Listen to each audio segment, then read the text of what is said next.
Story 1.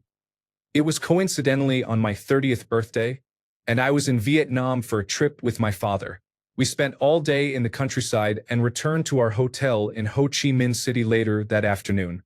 Pushing through a crowd on the sidewalk, I almost tripped over a dead woman lying there, partially covered by a blanket. A couple of police officers had just arrived, doing a poor job of crowd control as they stood there smoking cigarettes. Then a younger woman forced her way through the crowd and, from what I could gather, recognized the body. She immediately fell to her knees, clasped her hands to her face, and cried. Story 2. I work at a campsite and was called in because a guest had a massive brain aneurysm and died on the spot.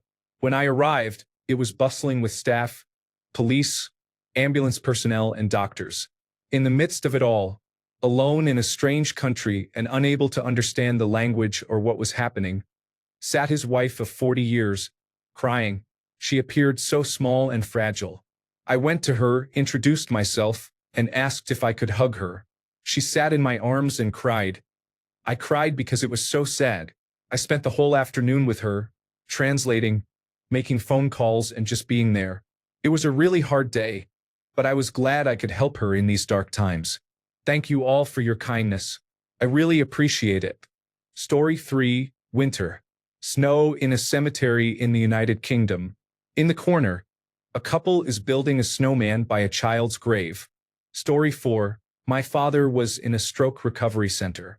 After my visit, while walking to my car, an older lady in front of me stopped and started crying. I asked if she needed any help. She told me that she had to divorce her husband so he could qualify for the expensive care he needs. Story 5.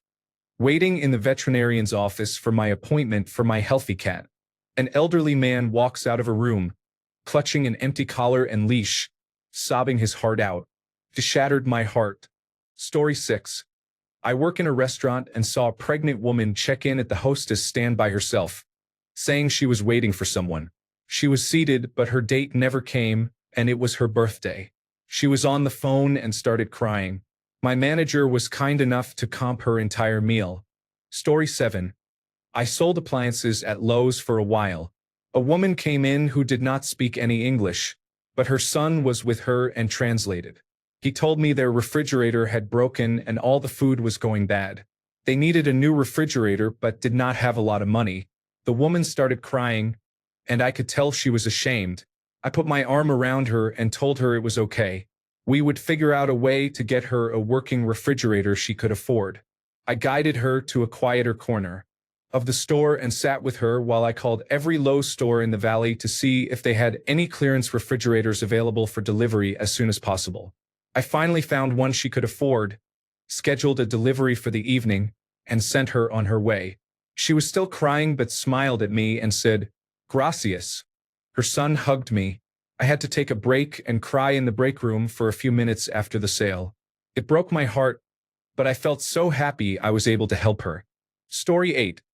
A person had 4 cards declined at McDonald's while trying to buy their child a McFlurry. Story 9. My dad was crying on the body of my little brother after he passed away in an accident. There is so much from that time I do not remember, but I can never forget that moment. Story 10. The worst part of being a casino manager. I watched a woman jump. Then I grabbed her daughter as tightly as I could and shielded her face. Afterward, I watched several videos showing how long the woman was undecided and how intense her internal struggle was. I have never been the same since. Story 11. I was at a funeral for a friend who committed suicide. She was a widow and had 4 children between the ages of 18 months and 10 years. At the funeral, there was a large photo of her on an easel. The baby was in his grandmother's arms, saw the photo, smiled, pointed to it, and said, "Mama, it breaks my heart every time I think of it." Story 12. I saw someone throw a kitten out of their car on a busy multi-lane highway. I am not sure which car actually did this heartless act, but I saw the kitten land and immediately get hit. It upset me, and I wish I knew who did this because I would like to throw them out of a moving car at 65 to 70 miles per hour in heavy traffic. People are sick. Story 13. There was a pair of ducks living by the roadside close to where I live. Someone had kindly made a road sign asking drivers to take care because they were nesting. One morning, while I was driving past, I saw that the female duck had been run over. Her body was being pecked at by a group of crows while her mate stood back and watched helplessly. Story 14. Back in 2011, my mother had just been diagnosed with breast cancer, and I was at the hospital with her during the 2 weeks of her surgery and recovery. Each day, I would see a homeless woman hanging around the hospital to get some sleep and warmth instead of being outside. She made a huge impact on me, and when I could, I would bring her food and hot drinks. I was at the lowest point in my life, and so was she. In the years since then, I have always tried to find her when I was back in the area. It's not that far from me, about 45 minutes or so I would make a plan to try to find her.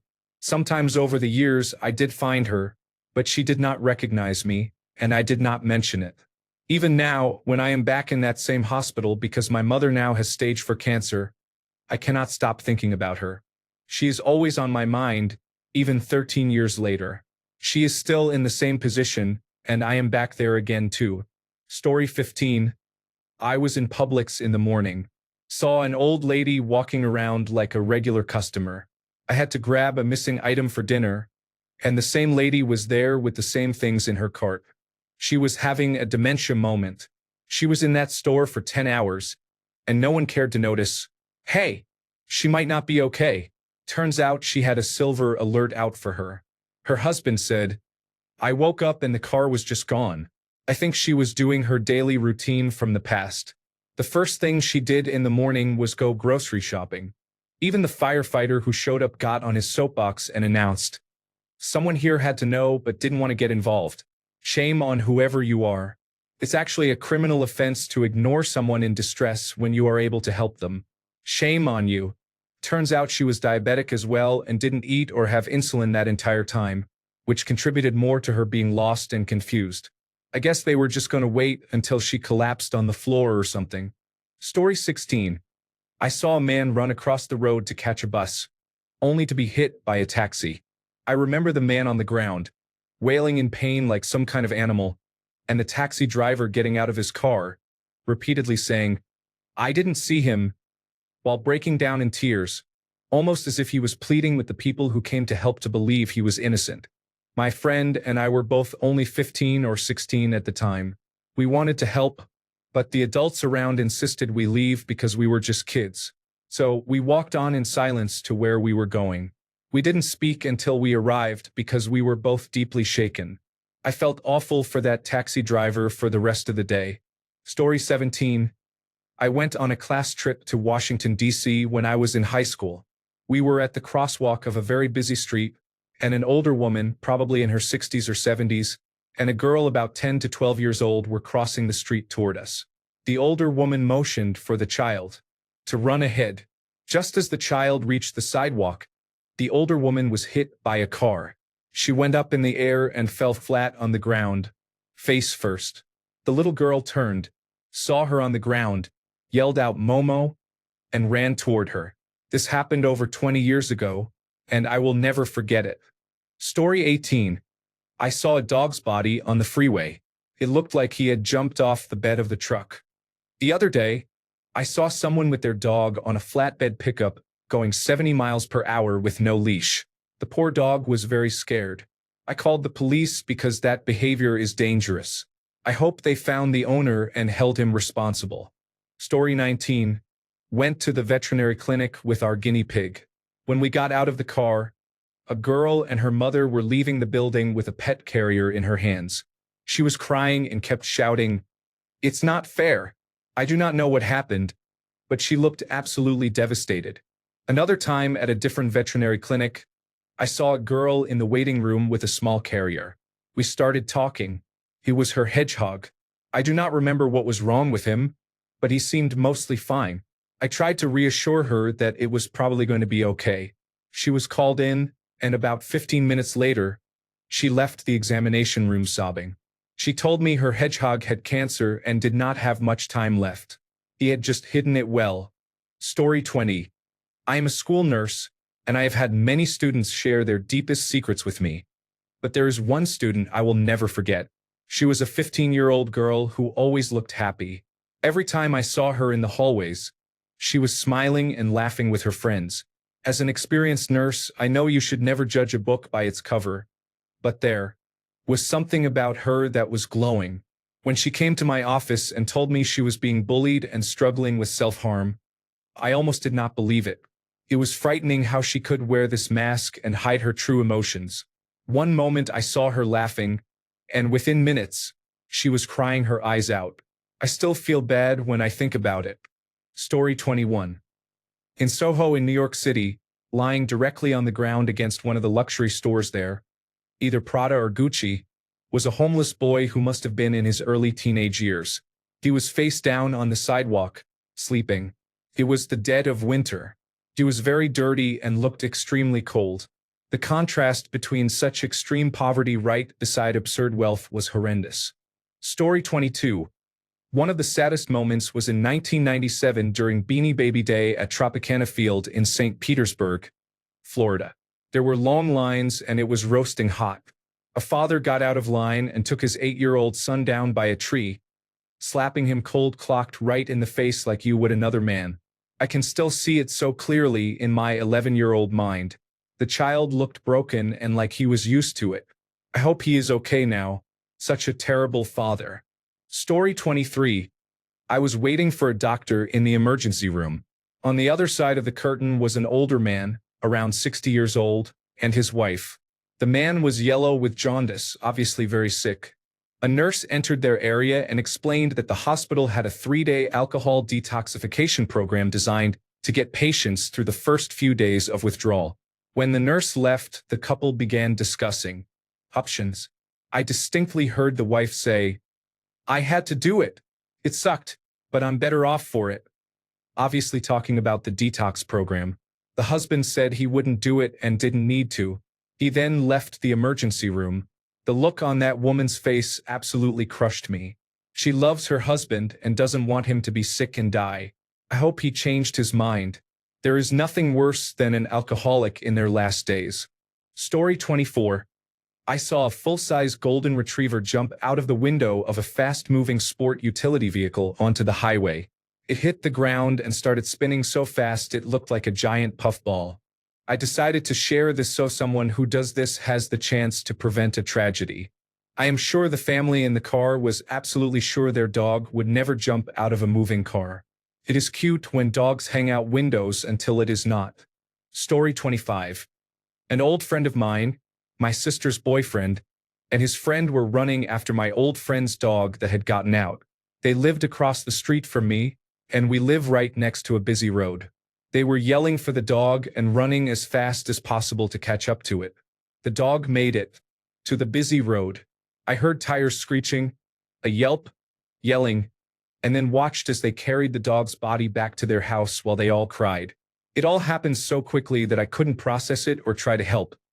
All I could do was watch and listen. I can still see and hear it all years later. Story 26. I was one of the last people to see my high school classmate and occasional friend alive before she took her life. I was too shy and anxious to reach out to her and help. I regret it to this day. Story 27. My aunt left her country during a civil war. She lost her baby to starvation when she couldn't produce enough milk because there was no way to get food. She almost died herself. When she was pregnant again, she decided it was time to leave the country. She knew it wouldn't be possible for them to survive, so she came to the United States in her early 30s with absolutely nothing, just the clothing on her back. She managed to learn English, put herself through college, earn a master's degree, have a great career, and raise 3 amazing kids who I was very close to. When her son and I were both 23, he was killed by a drunk driver. The noise she made, I have never heard anything like that before. Ever. I hope I never do. I cannot imagine the pain of losing a child, believing your life and loved ones are safe for so long, and then being touched by the tragedy of that loss a second time. It is unfathomable to me. It was enough to put me off having kids because I never wanted to risk the possibility of experiencing that sort of loss. Story 28. I saw a nearly naked young woman walking down the street holding what I think was left of her clothes, crying her eyes out. I kept driving for about 30 seconds before I realized what I had just seen and called emergency services. Apparently, I was not the only person, as they said someone else had also called about her and they were investigating. Story 29. Back when I rode the bus to work for about 6 months, there was a young woman who would get on at about the halfway point of my journey, ride for a few stops and get off. She was remarkable because she was extremely attractive, dressed very nicely in a white winter coat, and had with her a newborn in a stroller. Every day she would get on, and every day she looked a little worse off. She appeared more tired, and her coat was a little dirtier. One time she got on, her coat was a mess, her baby was fussing, and the stroller was not rolling properly. I saw her look up at an advertisement above her head that said, "Need to finish your high school diploma?" With a look of pure desperation on her face, she stood up and tore off one of the information sheets. I have never seen anyone look so sad and defeated. Story 30. I worked in a coffee shop in a rundown part of town. One of the regular addicts was intoxicated trying to get a coffee. Suddenly, I heard from the dining area behind her, "Mommy!" Her daughter, about 6, was with her foster family having donuts.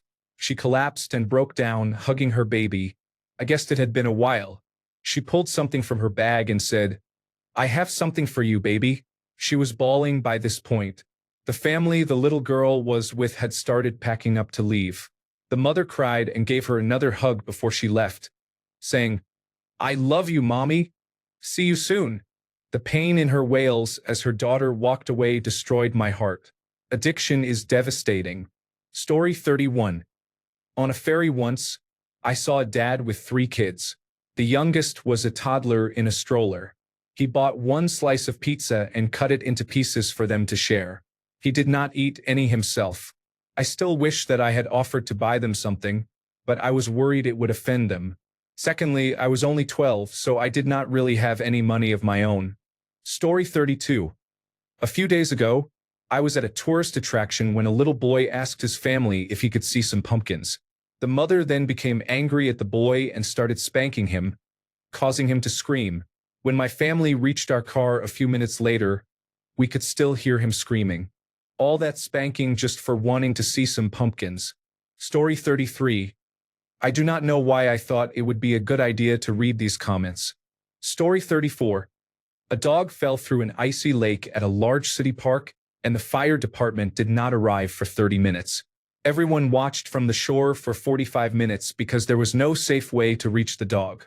The dog became too tired and cold to swim any longer, and the firefighters arrived just a few minutes too late. They brought the dog's body back to the shore. It was a terrible situation. Story 35. I watched an intoxicated man walk out of Taco Bell, very excited for his food. He immediately tripped and dropped everything he was holding. I still think about it sometimes. Story 36. 2 things come to mind. First, a dog getting run over and the driver just leaving. That really stuck with me. Second, seeing a woman try to kill herself by jumping off the banister of a dock. Story 37. I saw someone drop 2 dachshund puppies in the trash. I dug them out and adopted one while a friend adopted the other. Story 38. A mother and son had bruises all over their bodies. They were clearly being abused by the man of the house. I almost threw up and went home to cry. Story 39. This was a long time ago. I would have been a teenager. I was at the mall with my friends when I saw a father smack his daughter upside the head so hard she fell to the ground. I can still hear the sound the beads in her hair made when he hit her. It was awful, and I still think about it well over a decade later. If he had no problem hitting his little girl like that out in public, I cannot imagine what was happening behind closed doors. Story 40. This happened a while ago. When I was still talking to my stepfather, we would play tennis semi-regularly at my high school's courts. One day, driving back on Main Street, he swerved to avoid hitting a nest with a baby bird in it. We debated for about 15 seconds before deciding to turn back and remove the nest from the road. When we returned, the nest was destroyed, and there was a red smear on the road. We figured a car behind us had hit the nest before we could turn around. It was a sadness we both shared. As far as I know, he never told my mom about it, and I never told anyone. They divorced last year, and because of how that happened, he and I are no longer speaking. But I think about the dead baby bird a lot, and I wonder if he does too. I cannot ask him about it now, and it feels very lonely to carry. Story 41. Seeing a little girl, about 10 years old, get hit in the face by her father in the parking lot of a grocery store.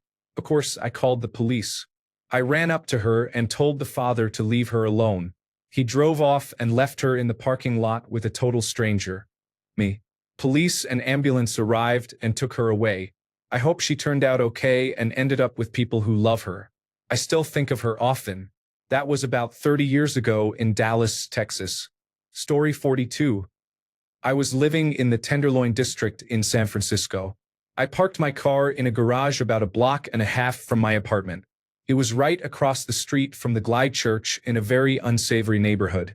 I saw a lot during that daily short walk home, but the worst was when I saw a woman who appeared to be addicted to drugs leaning into a car window. She had a little girl no more than 6 years old attached to her arm, crying, and speaking to the man in the driver's seat about how long he could have her in his car. It was clear she was trading time with the little girl for money or drugs. I called the emergency services number, and they hung up on me while I was explaining what I witnessed, saying it was for life or death emergencies only. Story 43. Public and private pharmacies at work. I worked at different pharmacies for approximately 10 years. Many sad stories, but the ones that really stuck are those where parents had to take a second look at their sick child to see if they really needed the medicine after hearing the price. I am from Denmark, where everyone without a job can collect a certain minimum income.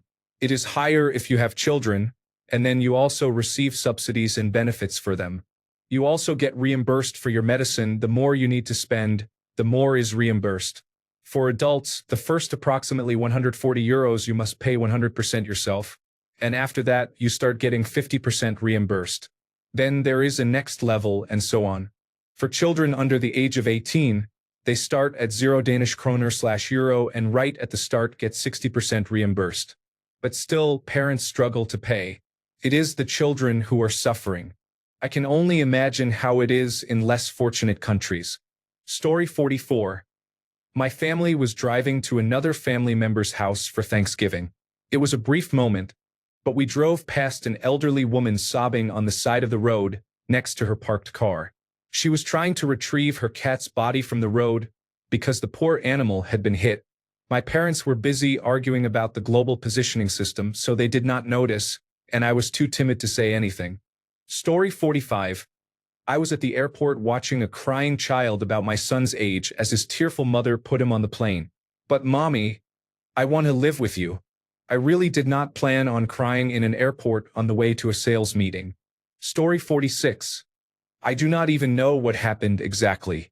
Walking to work, I passed a couple dressed for office work, sitting on a retaining wall outside a diagnostic clinic. The woman was crying her eyes out, and the man had a 1,000-yard stare.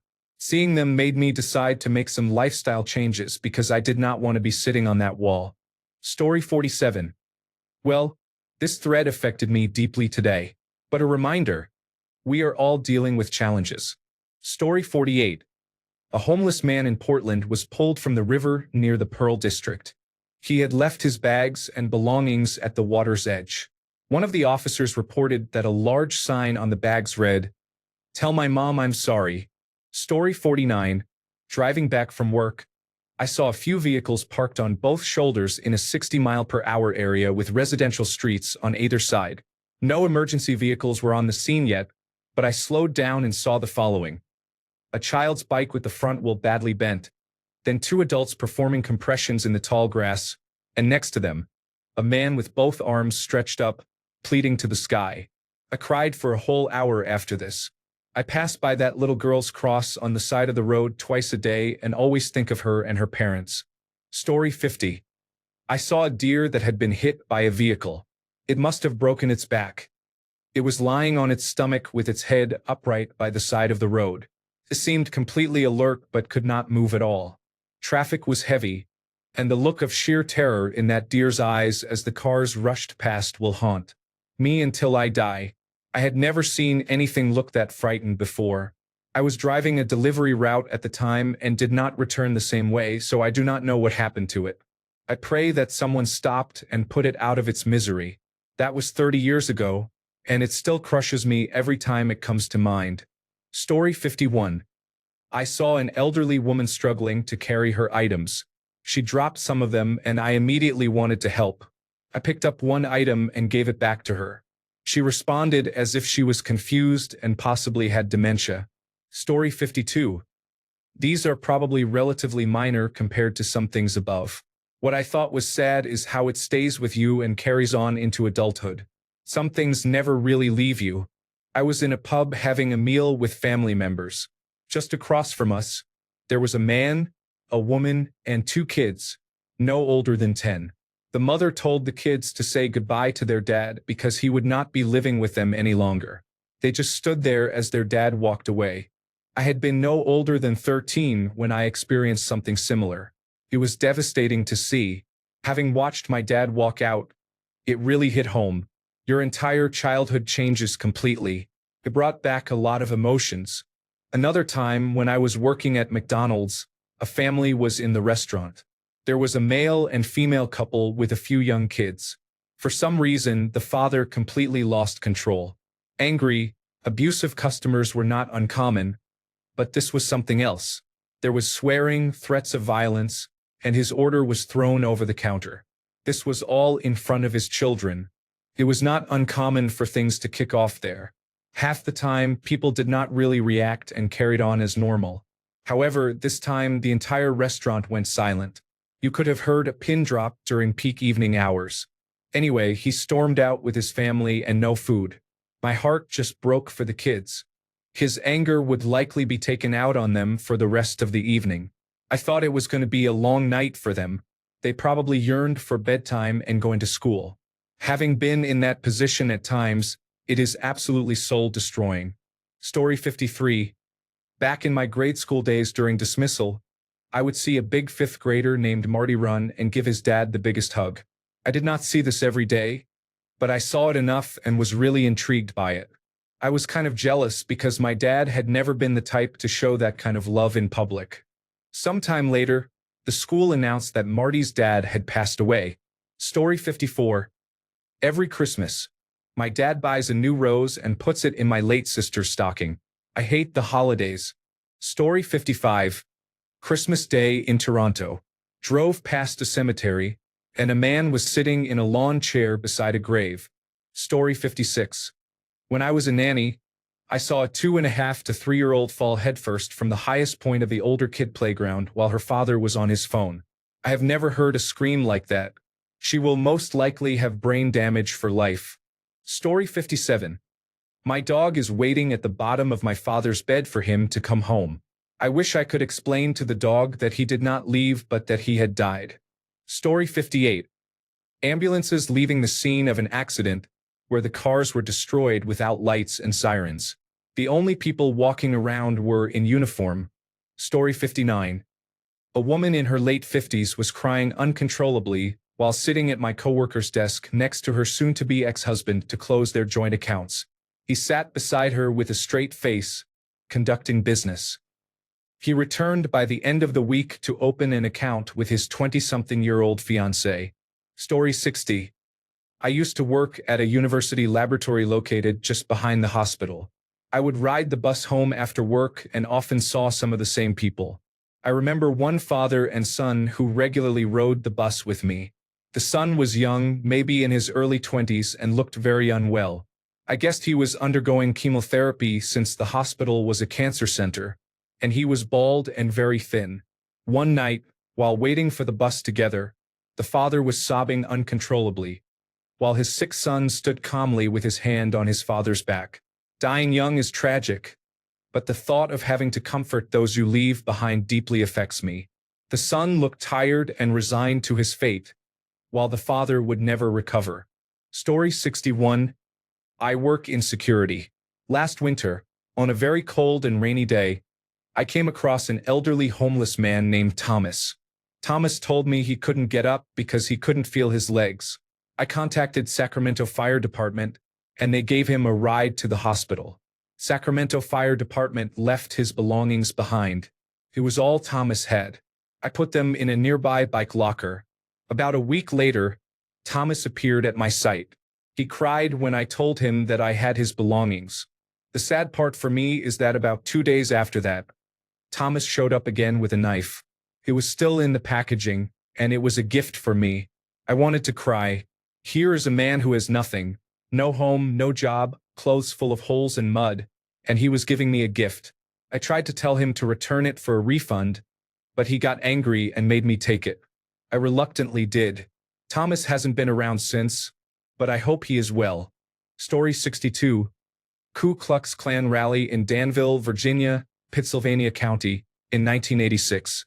Adult parade participants pushed their young disabled daughter in her wheelchair as she waved a small Confederate flag and loudly chanted, "Ku Klux Klan! Ku Klux Klan!" The child might have been about 7 years old. Story 63. The door was swinging in the wind, and my sister's sobs were coming from her burned-down home. It was awful. Story 64. An old golden retriever taken to the park one last time and then left there. Story 65. My brother, age 45, was dying but did not have insurance. He was sent to a hospice facility where people of all ages sat alone, slumped in wheelchairs in the halls. Story 66. I was in a terrible marriage, and my teenage son was reacting to the abuse, but I didn't realize it at the time. I would visit my parents' graves for comfort. On my way, I passed a child's grave always decorated with seasonal toys. On it was a picture of a toddler who resembled my teenage son when he was a toddler. The toddler was named Braden, middle name Jeffrey. My son is Brady, and his dad is Jeffrey. Toddler Braden's death month and day is my son's birth month and day. Eventually, I wrote a note about the coincidences and expressed my concern for my son, that if things continued, I didn't know if he would survive. I said that I would give everything I had to love and hug Brady tighter while I had the chance, in honor of Braden. I signed my name and put the folded note in a zipper bag under a toy on Braden's grave. Years later, Braden's sister messaged me on Facebook and said her mom showed her the letter I wrote. She worked hard to find me, using the names I put in the letter. Her mom had been carrying that letter in her purse for 6 years. It was very emotional. Braden's sister and I have been friends for years. Thankfully, my Brady is well, a light in my life, and I am now married to a good, kind man. I will never forget toddler Braden, who died so young. Story 67. I live in Seattle and we have one level 1 trauma center, Harborview, for the whole region. My best friend was in an accident. She is fine, thank God, and was taken there to be checked out. Harborview is also the last line of healthcare for many low-income people. The waiting room was absolutely packed with people there for very different reasons. Many unhoused individuals who were ill. A man who had injured himself at his worksite when a drill slipped and went through his hand. We were there a long time and talked to many people, and he was pretty chipper. The young mother next to me deeply affected me. She was maybe in her mid-20s but looked as though she had lived 100 lifetimes. She was just so sad. Her adorable little boy was next to her. He had pink eye, which he had picked up from school. He was so patient and well-behaved. I talked to her a bit, and she told me they could not afford a pediatrician, and Harborview was the only place they could go, even though the wait time could be 8 hours or longer. They just had no one to help them, and he could not return to school until he was no longer contagious. Healthcare is a basic human right. Story 68. I was driving by and saw a woman struggling to get up and walk. It was 115 degrees Fahrenheit. I live in Arizona, near a busy street. I drove to the closest fast food place, ordered a large Powerade, made a U-turn, and gave it to her while I called emergency services. Story 69. I was stopped in traffic because someone was trying to jump off the overpass. The man in the car next to me was yelling, "Just jump already," and the passengers were laughing. I lost more faith in humanity that day. I don't think he would be saying that if it were his family member. I would rather wait an extra half hour in traffic if it meant someone went home with their life that day, instead of an officer telling their loved ones they passed away. Story 70. An elderly woman was upset and scared at Walmart because she did not know how to use the self-checkout, and employees, including the manager, refused to help her. I finally abandoned my cart and went to assist her with checkout. She was nervous because the bus for her home was arriving soon, and she was worried she would miss it. I helped her check out and get outside before her bus arrived. I cried about it for 2 days and thought about how angry I would be if that were my grandmother. I was 7 months pregnant, which may have contributed to the crying, but it is still upsetting to think about. Story 71. There was a homeless man I saw on my commute regularly. He had started cleaning up, looking healthier, and got a job. Then I did not see him for a while, and I was happy thinking he was able to get off the streets. A few months later, I saw him again, looking worse than ever, skinnier and missing teeth. I was sad because he was so kind. I hope he was able to get clean again. Addiction is serious. Story 72. Sad but sweet. I saw a 5-year-old little girl holding her blind father's hand, guiding him across the street to the apartment office with the rent check. It made me cry a little. Story 73. My twin sister gave birth to premature twin boys too early. One let out a small cry. I drove as fast as I could to the hospital. It was not fast enough. Story 74. A father and his 8-year-old son were sitting in a booth at a diner. It was the father's visitation day with his son. They sat down, ordered food, ate, the father paid, and they left. Neither of them spoke a word for 50 minutes. They just stared at their phones and scrolled. They never even said, "Hey, look at this funny thing I saw." Nothing. Just looking down, totally detached the whole time.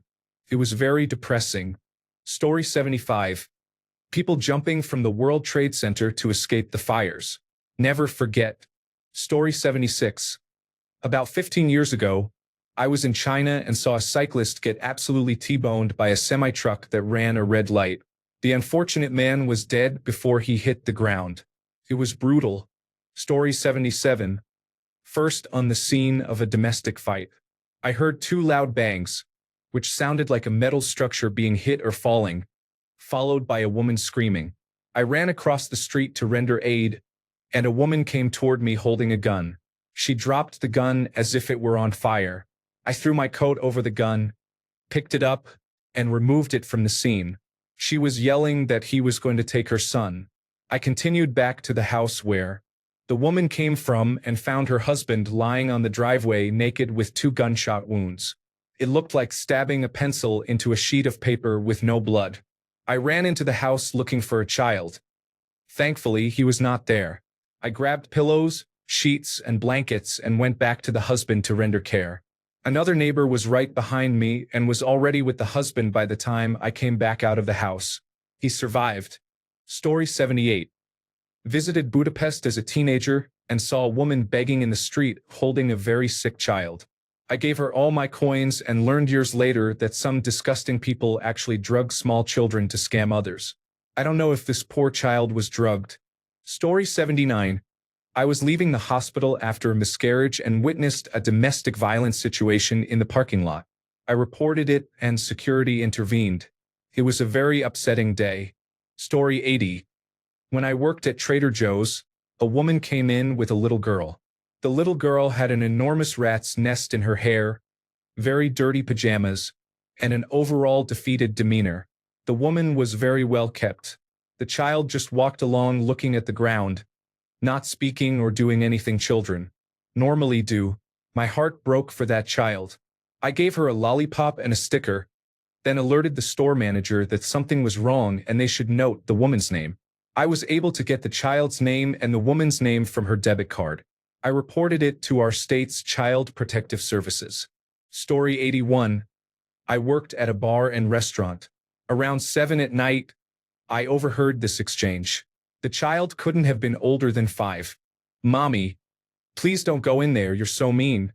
The mother slapped the child hard across the face, leaving a clear handprint.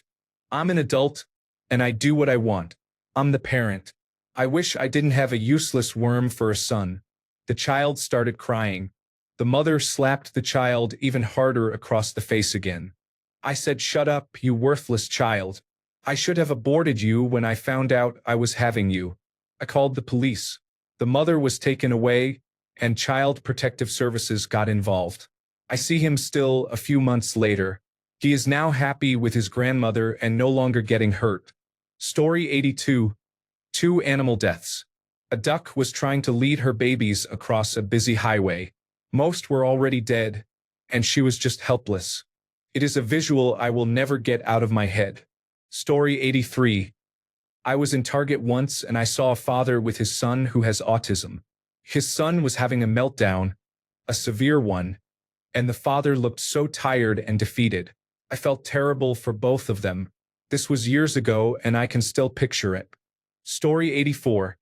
Divorce papers with 4 large empty bottles of whiskey and vodka on the side of the road. Story 85.